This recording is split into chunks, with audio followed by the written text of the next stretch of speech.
Alright, so I'm getting right into it today with my brows already started. If you want to see an updated brow routine, it is down below in the description box. I'm placing tape on the outer edges of my eye to make it super easy to blend out this look, and I'm starting with my Tarte Shape Tape on my lid. I find that this is so much better lately for me than using a regular primer because it just makes everything one solid color and it makes for a really beautiful, smooth base. Then I'm going in with the Sigma Warm Neutrals palette. I'm taking the shade Sugar Milk and I'm taking a scone blending brush and I'm patting that all over my lid to cover every single place that we put that concealer to make sure that it is completely covered and the tackiness has gone away.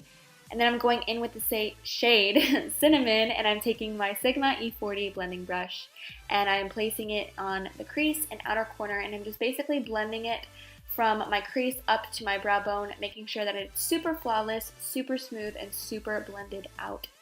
And I'm really sorry that the lighting is changing in this video. I'm doing everything in my ability to figure out my camera and stop it from changing color when I'm filming, but I have no idea how to do it yet. Then I'm going into my Sigma Smokescreen palette, taking the shade Thunderhead, and I'm taking a Sigma E70 brush, and I'm placing this in my crease and outer corner of my lid and blending it into that transitional shade. I'm not taking it as far up as I took the transitional shade, but I'm just basically making sure that it's blended out and diffused and flawless.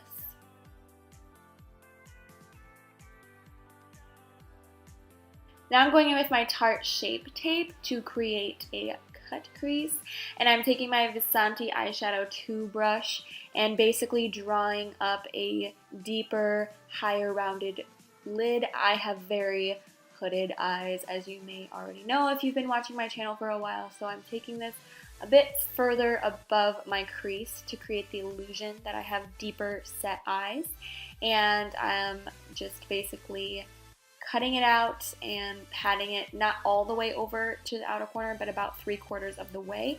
And then once that's done, I take my finger and pat everything out to make sure it's blended and there's no creasing. Then I'm going back into the Warm Neutrals palette with that same Sugar Milk shade and the same eyeshadow brush, and I'm just patting everywhere we place that concealer to make sure that, again, it's set, there's no tackiness, and it's smooth and blended.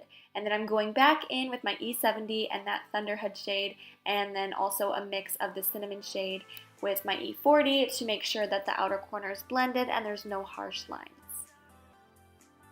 Then I'm going in with the Crystal Silk liner from NYX Cosmetics. This is their Crystal Liquid Body liner. But I'm taking the tape and I'm just making a sharp line. It's really hard with glitter liner to get sharp lines, so using the tape as a guide is what's really going to help you get that sharp outer cut wing.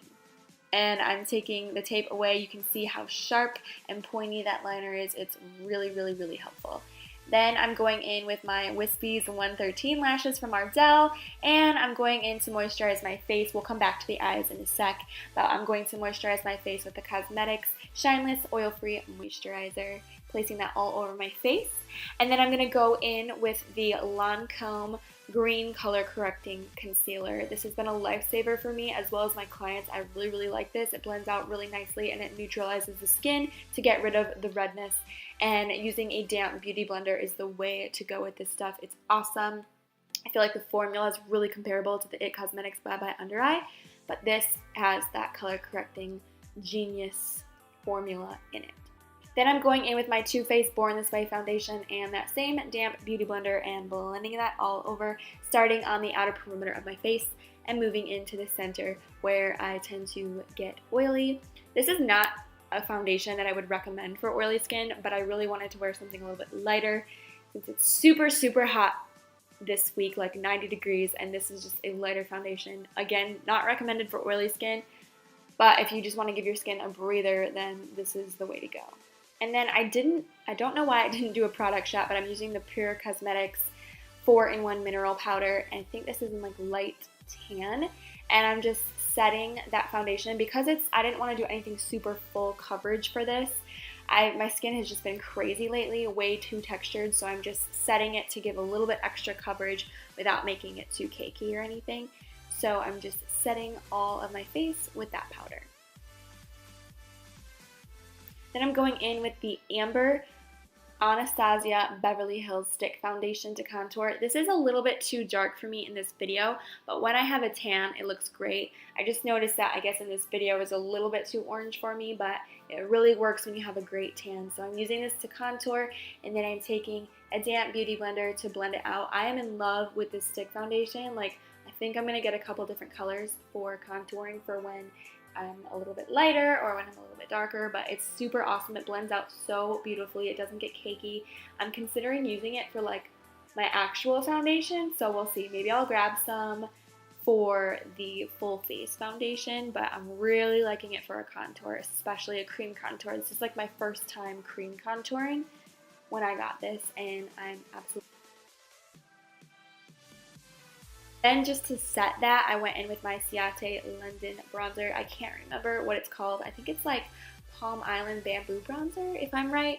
But I'm basically just setting it over where we put that cream contour just to help it stay in place and not shift around, especially for my oily skin girls. And then I'm going in with my Kiss New York Pro Halo Strobing palette. I don't think this one has a name, but it's like the goldeny champagne color that I'm adding a little bit of highlight to. And then I went in with my Sigma Aura Powder in Core de Rosa. I really, really like this. I didn't realize how pigmented it was going to be. But yeah, so I toned it down. I don't know if I showed it in the video, but I did tone it down by adding a little bit of powder over top of it. And then I went in on my lower lash line with this blue liner. I cannot for the life of me remember what it is, but I think even Ulta has a blue liner the same color. I think this is from like... I can't even remember, like, that's so bad of me. But yeah, I'm placing this on my lower waterline and my lower lash line to make sure that it's really pigmented. And then I went in to my Sigma Smokescreen palette, and I'm using the shade Nebula. This is so beautiful. As soon as I opened up this palette, this shade inspired me for this look. And I'm setting that over top of the liner to really bring out that blue. And then, of course, I added mascara on my lower lash line. And then I'm going in with my Tarteist lip paint in Rosé, and I already lined my lips with a neutral lip liner, and then I'm placing this over top, but I felt like this color blended really well with those other brown tone shades that we put in earlier on our eyes. So that is it for this look, you guys. I hope you enjoyed. I had so much fun creating this look. Please let me know what you guys think of it in the comments down below. Thank you guys so much for watching. Don't forget to hit that subscribe button, give this video a big thumbs up, and I'll see you guys next time.